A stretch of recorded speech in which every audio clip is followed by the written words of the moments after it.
Donald Trump is at it again. Just days ago, in front of a massive military audience in the United States, he repeated one of his most controversial and frankly insulting ideas. The notion that Canada could one day become America's 51st state. For most Canadians, this is unthinkable. For Prime Minister Mark Carney, it's unacceptable. And as he prepares to meet Trump at the White House next week, this issue, though not on the official agenda, hangs over the talks like a storm cloud. Trade and tariffs may dominate the headlines, but make no mistake, this is about something much bigger. It's about sovereignty, it's about identity, and it's about whether Canada can stand up to the political chaos south of the border. And Carney has already made one thing crystal clear: Canada is not for sale. Let's talk about what's at stake, because there is so much to discuss here, Laurie. I mean, apart from the fact that, yes, there are tariffs, but there is so much more with this relationship that we have to discuss. The president, for example, has been shifting focus and talking about this entire missile dome, a golden dome, and that's where the comment of 51st state came about just a few days ago. So talk to us about what's at stake here. Well, I mean, I think we can see clearly on an economic level, this relationship between the U.S. and Canada has been extremely disrupted for months now. But yet, as many have pointed out, we still have most of our trade coming under the CUSMA deal, and so therefore not affected. And I think one thing we really have to be worried about is whether that's going to last, or whether the upcoming review of CUSMA could find that actually the president isn't interested in carrying this on, in any real good faith. That's why his 51st state comments really stress me out, because I think everybody's been hoping perhaps he'd stop saying that once Prime Minister Trudeau maybe that was a Prime Minister Trudeau thing, and he doesn't say that with Prime Minister Carney, but no, apparently he does. And so it worries me that if he's saying that about the missile dome, will he also say, hey, look, we don't have to do this CUSMA thing. You guys could be the 51st state, and then we can just trade for, be no problem. We won't have these kinds of issues. And so wondering where his head is. And also just looking at what's going on in the U.S., I mean, the situation with James Comey, this is not a president that we have any reason to think is reasonable to deal with or respectful of institutions. And Turnbull is right. When Trump talks about Canada becoming the 51st state, he's not just joking. He's framing Canada as less of a partner and more of a subordinate. That changes the tone of negotiations. It raises the stakes for Canada. And it puts Carney in a position where he has to defend more than just trade. It forces him to defend the very idea of Canadian independence. But here's where the story flips.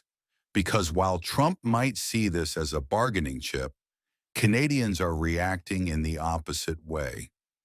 Instead of softening attitudes toward the U.S., his comments are strengthening Canadian pride. And Canada called me a couple of weeks ago. They want to be part of it. To which I said, well, why don't you just join our country? You become 51, become the 51st state.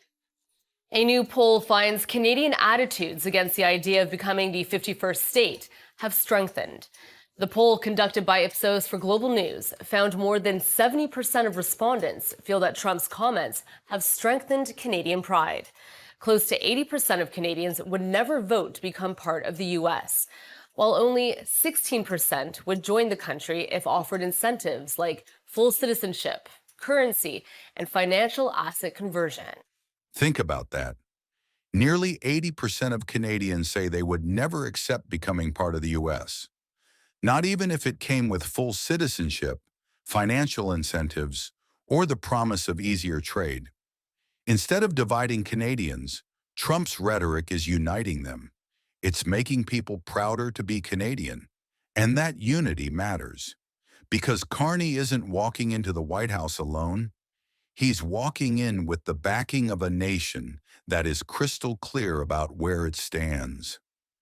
This isn't the first time Carney has faced Trump's rhetoric head-on. During his first trip to Washington as Prime Minister, Trump hinted at the idea of buying Canada, and Carney responded, not with hesitation, but with defiance. Well, if I may, As you know from real estate, there are some places that are never for sale. That's true. We're sitting in one right now, Buckingham Palace that you visited as well. That's true. And having met with the owners of Canada over the course of the campaign last several months, it's not for sale, won't be for sale ever. But the opportunity is in the partnership and what we can build together. We have done that in the past. And part of that, as the President just said, is with respect to our own security. And my government is committed for a step change in our investment in Canadian security and our partnership, and I'll say this as well, that the President has revitalized international security, revitalized NATO, and us playing our full weight in NATO, and that will be part of it. That moment mattered. It wasn't just a prime minister answering a president. It was Canada, speaking through Carney, saying enough. The message was unshakable. Canada is a sovereign nation, a partner, not property, and never for sale. Now, as Carney prepares for this second meeting, the stakes are even higher. Trump has doubled down, repeating his 51st state fantasy. But Carney has the wind at his back and the overwhelming support of Canadians who want their prime minister to defend the country's independence. This clash isn't just about national pride. It has real political consequences. If Trump continues to push this rhetoric, it risks poisoning the trade talks that are supposed to stabilize cross-border commerce. It undermines the very trust that allows allies to work together, and it forces Canada to weigh whether its closest neighbor is also its biggest political threat. For Carney, that's the balancing act. He must protect Canada's economy while refusing to let Trump belittle Canada's sovereignty. And the truth is, Canadians will support him more for standing firm, even if it means tougher negotiations on tariffs. So here's what it comes down to. This isn't just another diplomatic meeting. This isn't just another trade negotiation over tariffs, steel, or lumber. This is about who we are as a country. Donald Trump, whether he means it seriously or just as a stunt, keeps floating the idea that Canada could become America's 51st state. To him, it's a laugh line, a bargaining chip, a way of framing Canada as a smaller neighbor that can be folded into the U.S. whenever it suits Washington's interests. But to Canadians, those words cut deeper. Because we know the truth.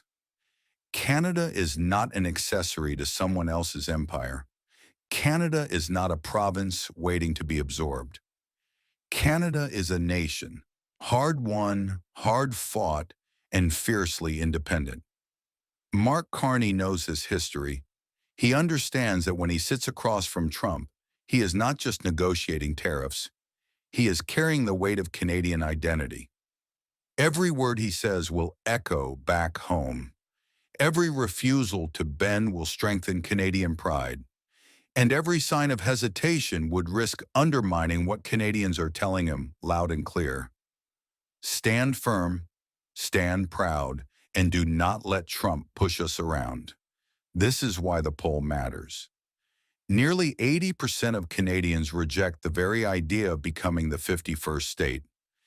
East and West, English and French, rural and urban. On this issue, Canadians are united. And that unity gives Carney his greatest weapon, legitimacy. So as Carney walks into the White House this week, the contrast couldn't be sharper. Trump wants Canada to bend. Carney wants Canada to stand tall. Trump wants Canada to be a bargaining chip. Carney knows Canada is a partner. Trump wants the headlines. Carney wants to secure Canada's future. And that's why this meeting is bigger than trade, bigger than tariffs, bigger than any one news cycle. It's about telling the world once again that Canada cannot be bought, bullied, or bargained away. Because here's the truth that Trump needs to hear. Canada is not a state. Canada is not for sale. Canada is Canada. Sovereign, independent, and stronger than ever when challenged. And next week in Washington, Mark Carney will carry that message straight into the Oval Office. Not just as a prime minister, but as the voice of millions of Canadians who are united in one simple truth. Canada will never be the United States' 51st state. Not today, not tomorrow, not ever. This could be one of the most important moments in Canada-U.S. relations in years. Do you think Carney should call out Trump directly in this meeting or play it diplomatically and let the results speak for themselves? Let us know in the comments below, and don't forget to subscribe to Canada Today for more deep dives into the politics shaping our country's future.